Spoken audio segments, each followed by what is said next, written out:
everyone, back for layer number 4. This is the finishing off, and we had a Zoom yesterday, so there's a day gap between layer number 3. And today it's just having a look, what do we like, what don't we like, what do we want to leave in, what do we want to take out.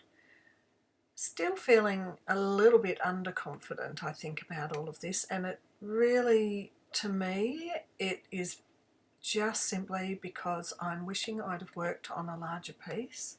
In our Zoom yesterday, Judy was talking about how if we're focusing a little bit too much on our end and our outcome, then we're not in the middle of the process and the journey.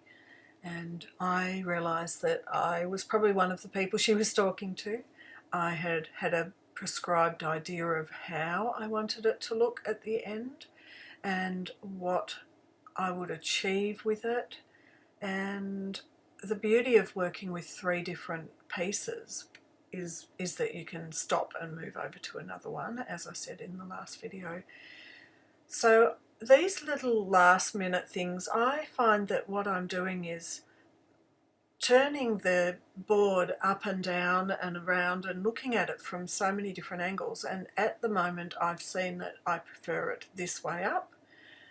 With the blue to the top and to the white strip to the right, and I'm just adding in a little bit more. If I feel like there's too much white or too much black, I'm adding in some white or black to those different areas.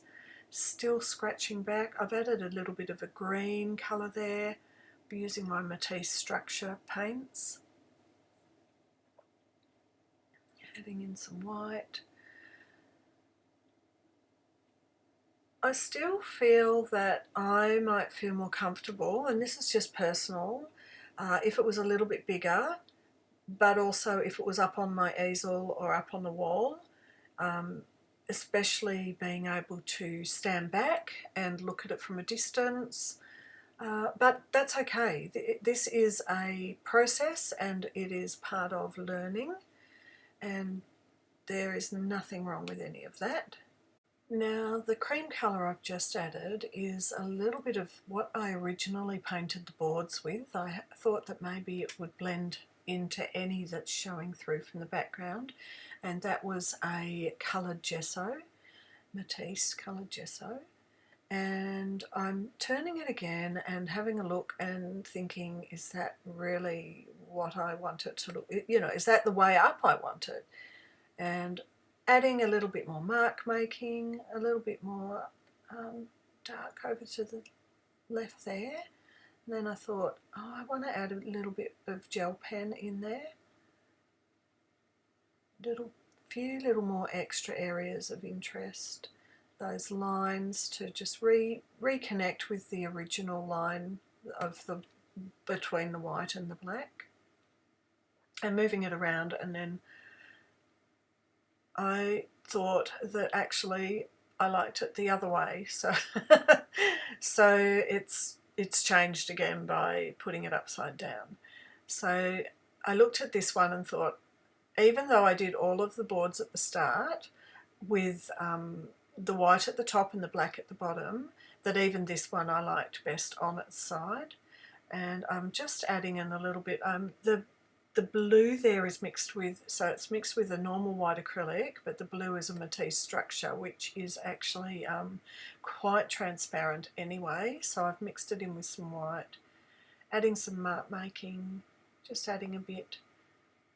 Still, as a practice and looking at these pieces, I still find that I'm judging them as being too busy, too much to see.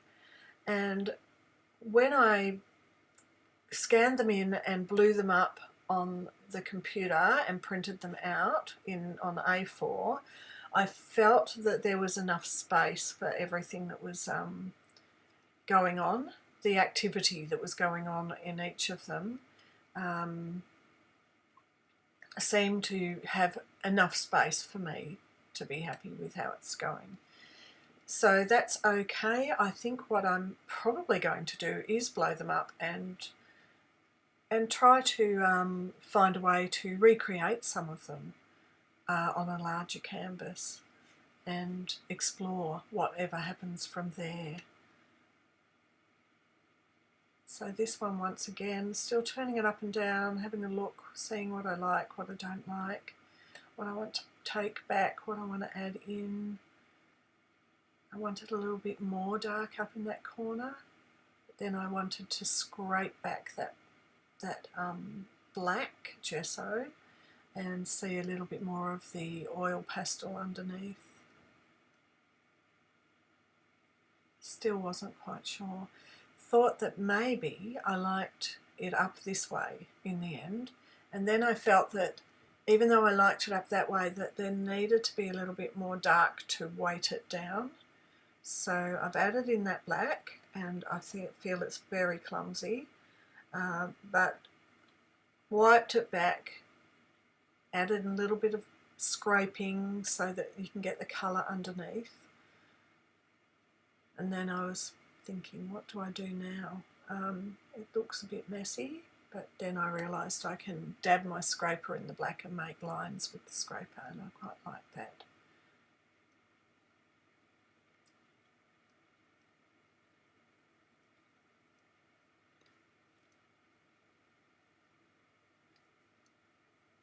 I found the process to be quite enjoyable. I have a highly analytical mind, however, I'm very I'm not in my head.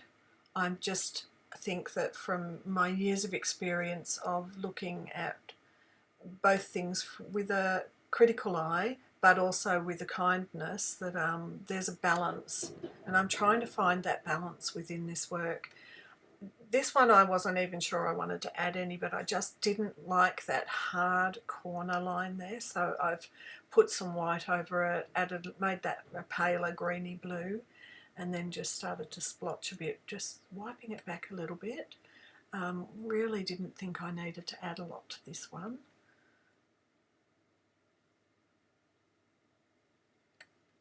Once again, which way up is it going?